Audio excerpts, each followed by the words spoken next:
کا دوسرا حصہ، اہل بیت ہیں کون کون؟ بے شک جن کی شان میں نے ابھی بیان کی ہے، بہت شان ہے۔ حضور پاک صلی اللہ علیہ وسلم کا ارشاد گرامی ہے، ہر نسب و حسب قیامت کے دن کٹ جائے گا۔ جب قیامت قائم ہوگی، اللہ قرآن میں فرماتا ہے فَإِذَا نُفِخَ فِي الصُّورِ وَلَا أَنْصَابَ بَيْنَهُمْ، جس دن سور پھونک دیا جائے گا، قیامت برپا ہوگی، کوئی نسب باقی نہیں بچے گا۔ جتنی نسب و حسب کی لڑائیاں ہیں، میں بڑا چھوٹا، سب ختم ہو جائیں گے، کوئی کسی کا رشتہ دار، یہ سب چیزیں ختم ہو جائیں گی۔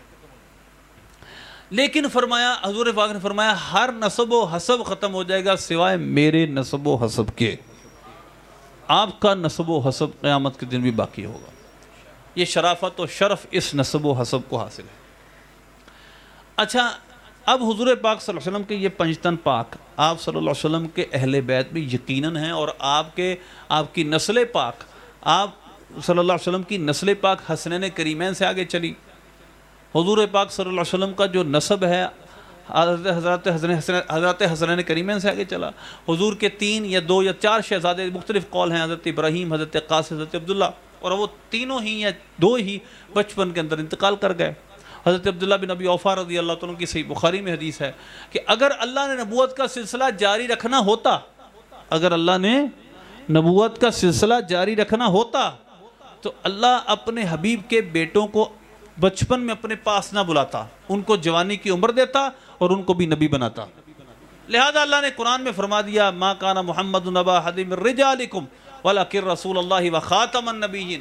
یہ کیوں فرمایا، یہ پہلے کیوں کہا محمد تم میں سے کسی مرد کے باپ نہیں؟ یعنی ان کے جو شہزادے تھے وہ تو بچپن میں فوت ہو گئے، وہ تو رجل کی عمر تک پہنچے نہیں، جوانی کی عمر تک پہنچے نہیں۔ لہذا حضرت عبداللہ بن ابی اوفا نے فرمایا قرآن پڑھ لو، اللہ فرماتا ہے تم میں سے کسی مرد کے باپ نہیں۔ لہذا حضور کے شہزادوں کو اللہ نے پہلے اپنے پاس بنا لیا، کیونکہ اللہ نے ختم نبوت کرنی تھی، اور اللہ نے اپنے حبیب کے نسب کو، پھر عام لوگوں کا نسب چلتا ہے بیٹوں سے، اللہ نے اپنے حبیب کی نسل کو اپنے بیٹی کے بیٹوں سے جاری فرمایا۔ یہ شرف حاصل ہے کہ اہل بیت نسب حضور پاک صلی اللہ علیہ وسلم کا نسب مبارک حسنین کریمین سے چلا ہے۔ سیدہ فاطمہ الزہرا کی فاطمی اولاد، حضرت مولا علی کی فاطمی اولاد سے چلا۔ لیکن اہل بیت اس کے علاوہ اور بھی ہیں۔ قرآن پاک کی روح سے اہل بیت میں ازواج مطہرات شامل ہیں، حضور کی پاک بیویاں شامل ہیں، حضور پاک صلی اللہ علیہ وسلم کی تمام ازواج مطہرات اہل بیت میں شامل ہیں۔ اب اس کو سمجھنے سے پہلے بڑا غور سے میری چند باتیں سمجھیے گا۔ قرآن پاک نے اہل بیت کا تذکرہ جب کیا تو قرآن پاک کے 3-4 مقامات میں آپ کو عرض کرتا ہوں۔ ایک مقام پہلے حضرت ابراہیم علیہ السلام کا مشہور واقعہ ہے۔ حضرت ابراہیم علیہ السلام کی 2 بیویاں تھیں، حضرت ہاجرہ اور حضرت سارہ۔ حضرت سارہ کے ہاں اولاد نہیں تھی۔ جب ان کو اولاد کی خوشخبری دینے کے لیے فرشتے آئے تو قرآن پاک میں لفظ یہ ہیں، جب وہ آئے تو انہوں نے خوشخبری دی کہ آپ کے ہاں بیٹا پیدا ہوگا۔ انہوں نے کہا عجوز عقیم، حضرت سارہ نے کہا ایک بانجھ بوڑھی عورت بچہ جانے گی؟ اب فرشتوں نے کہا قالوا اتعجبین من امر اللہ رحمت اللہ وبرکاتہ علیکم اہل البیت، کہ تم کیا اللہ کی رحمت میں تعجب کر رہی ہو؟ اللہ جو چاہے کرے، اس کی قدرتیں ہیں۔ اتعجبین من امر اللہ، اللہ کے امر کے بارے میں تعجب کرتے ہو۔ رحمت اللہ وبرکاتہ علیکم اہل البیت، اللہ کی رحمتیں اور برکتیں ہوں اے گھر والو، اے اہل بیت۔ اب سامنے کون تھا اس وقت جب فرشتوں نے یہ بات کہی؟ حضرت سارہ۔ آپ کی اولاد تو تھی کوئی نہیں، اولاد ابھی پیدا ہی کوئی نہیں ہوئی۔ حضرت ابراہیم کے اہل بیت اس وقت کون تھے؟ بتائیے کون تھے؟ اہل بیت اس وقت جو سامنے بیٹھے تھے کون تھے؟ آپ کی بیوی اور آپ خود تھے، اور آپ کے بچے اس وقت حضرت ہاجرہ کو آپ مکہ چھوڑ آئے تھے۔ تو لہذا اس وقت جب حضرت فرشتوں نے اہل بیت کہا کہ اللہ کی رحمتیں اور برکتیں ہوں تم پر اہل بیت، اس وقت حضرت سارہ ہی موجود تھی۔ اب آپ ذرا غور کیجئے گا، ایک حصہ ذرا آپ درود ابراہیمی کا پڑھتے ہیں۔ پہلے حصے میں آپ کہتے ہیں اللہ درود بھیج محمد اور آل محمد پر، جس طرح تو نے درود بھیجے ابراہیم اور آل ابراہیم پر علیہم السلام۔ اب جب بتائیے کہ جب آپ آل ابراہیم پڑھتے ہیں اس کے اندر کیا حضرت سارہ اور حضرت ہاجرہ پر آپ درود بھیجتے ہیں کہ نہیں؟ تو جب آپ اسی طرح اللہم صلی علی محمد وعلی آل محمد جب حضور پاک صلی اللہ علیہ وسلم پر اور آپ کی آل پر درود بھیجتے ہیں، بتائیے آپ کی ازواج مطہرات وہاں شامل ہوں گی کہ نہیں؟ دوسرا مقام 20ویں پارے کا سورہ شعراء۔ حضرت موسیٰ علیہ السلام جب فرعون کے دربار میں پہنچ گئے، اور فرعون کے دربار میں آپ بچپن کے اندر آپ کی والدہ نے آپ کو صندوق میں بند کر دیا اور دریا کے اندر ڈال دیا، فرعون نے آپ کو اٹھا لیا، فَالْتَقَطَهُ آلُ فِرْعَوْنَ لِيَكُونَ لَهُمْ عَدُوًّا وَحَزَنًا۔ فرعون کی بیوی نے مشورہ دیا کہ ہم اس کو بیٹا بنا لیتے ہیں، پتہ نہیں کہاں کا ہے، کس جگہ سے آیا۔ قصہ مختصر یہ ہے کہ فرعون نے دائیاں منگوائیں، دودھ پلانے والی، وَحَرَّمْنَا عَلَيْهِ الْمَرَاضِعَ، اللہ فرماتا ہے ہم نے تمام دائیوں کا دودھ موسیٰ پر حرام کر دیا، یعنی آپ کسی کا دودھ نہیں پئیں گے، آپ نے سب دائیوں کا دودھ ریجیکٹ کر دیا۔ آپ کی بہن جو آپ کی والدہ کے ارشاد پر فرعون کے دربار میں یہ دیکھنے گئی تھی کہ وہ موسیٰ علیہ السلام سے کیا کرتے ہیں، اور فرمایا ظاہر نہیں کرنا میں کون ہوں۔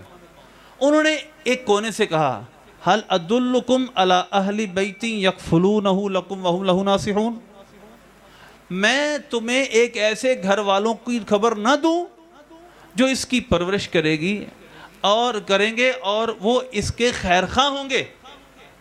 اب ذرا غور کیجئے اگلا حصہ، فرددناہ الی امہ، ہم نے موسیٰ کو اس کی ماں کی طرف پھیر دیا۔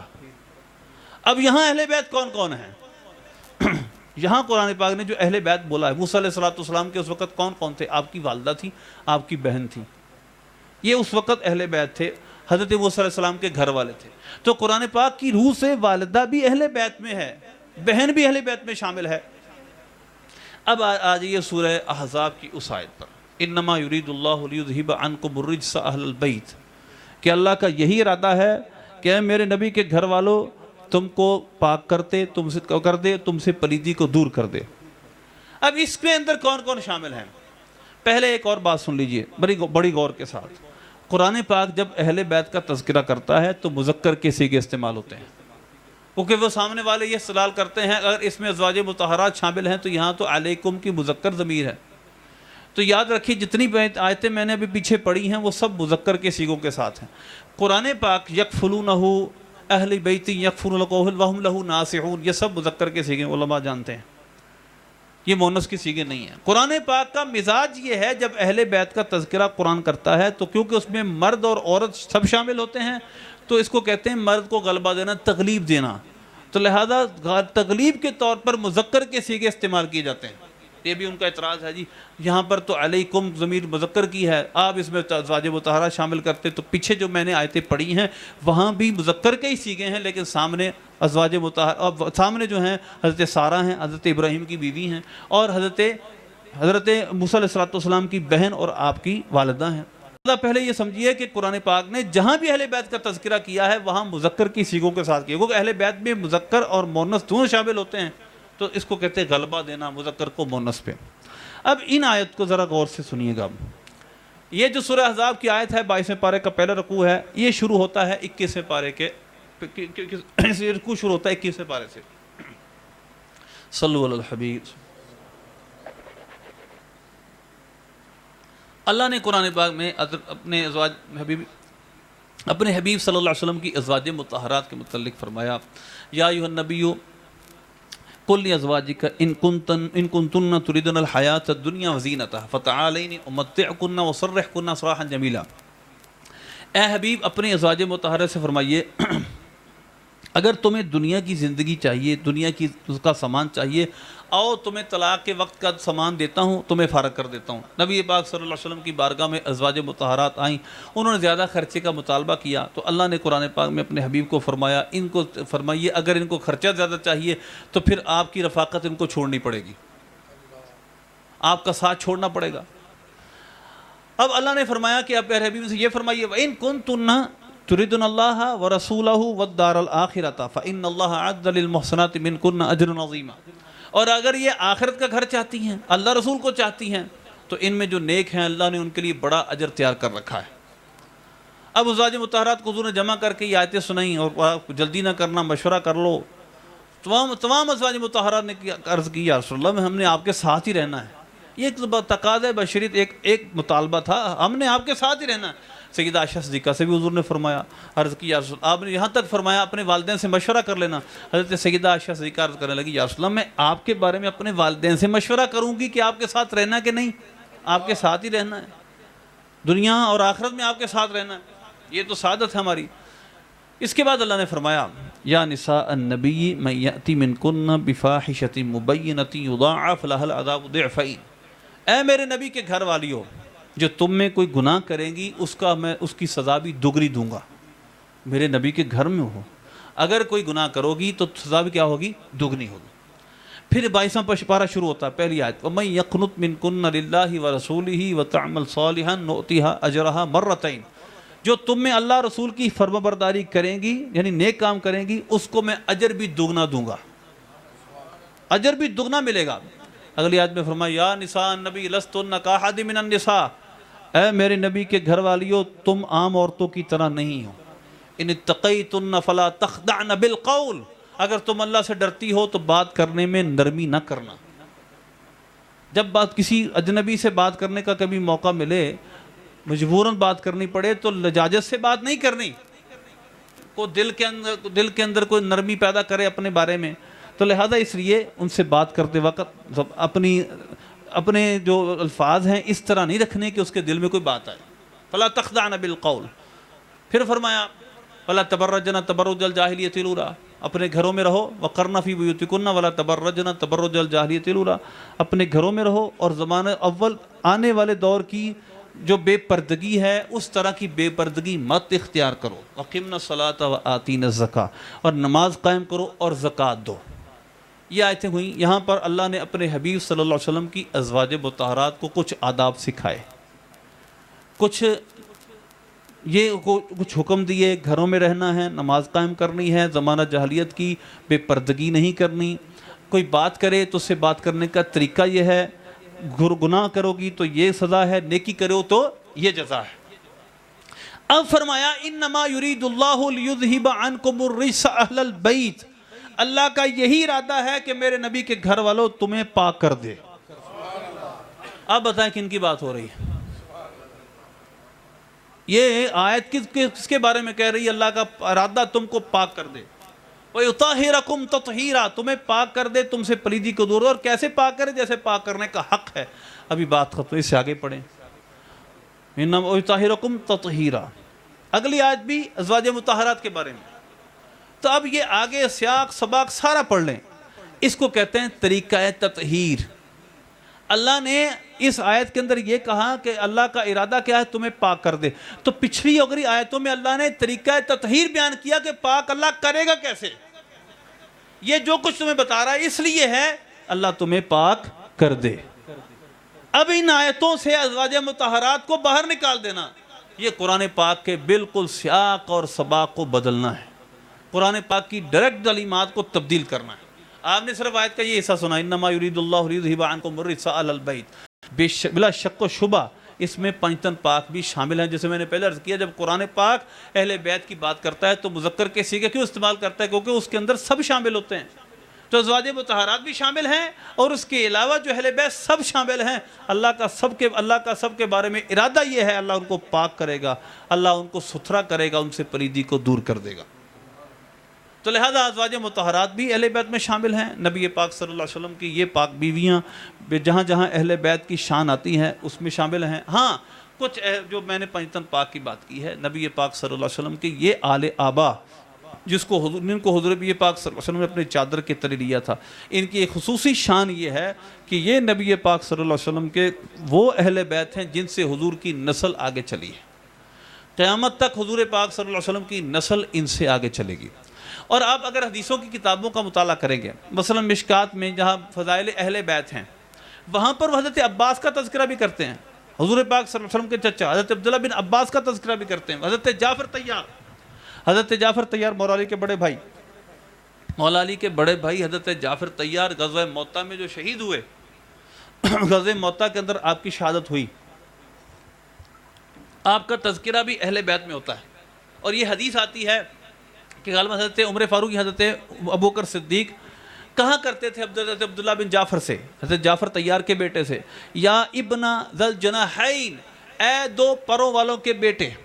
مشکوٰۃ شریف میں یہ حدیث ہے، اہل بیت کے مناقب کے اندر یہ حدیث لکھی ہے حضرت جعفر طیار رضی اللہ عنہ کی شان میں، کہ حضرت ابوبکر صدیق یا حضرت عمر فاروق وہ حضرت عبداللہ بن جعفر سے یہ کہا کرتے تھے، یا ابن ذی الجناحین، اے دو پروں والوں کے بیٹے۔ یہ کیوں کہتے تھے؟ کیونکہ نبی پاک صلی اللہ علیہ وسلم نے حضرت جعفر طیار کے متعلق فرمایا تھا، مولا علی کے بڑے بھائی، جو کہ جب حضور پاک صلی اللہ علیہ وسلم نے ہجرت کا فرمایا تھا حبشہ کی طرف، تو اس وقت مسلمانوں کی طرف سے نجاشی کے دربار میں حاضر ہوئے تھے اور اب مسلمانوں کا مقدمہ پیش کیا تھا۔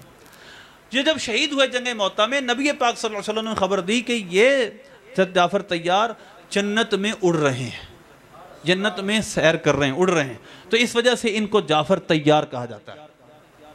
تو حضرت عمر فاروق یا حضرت ابوبکر صدیق دونوں میں سے کوئی ایک، وہ کہا کرتے تھے حضرت عبداللہ بن جعفر سے، یا ابن ذی الجناحین، اے دو پروں والوں کے بیٹے، اور اس حدیث کو صاحب مشکوٰۃ نے فضائل اہل بیت کے اندر شامل کیا ہے۔ حضرت جعفر طیار دیکھیے، جب ان پر صدقہ حرام ہے، وہ ایسے خاندان جن پر صدقہ حرام ہے ان کو بھی اہل بیت میں شامل کیا جاتا ہے۔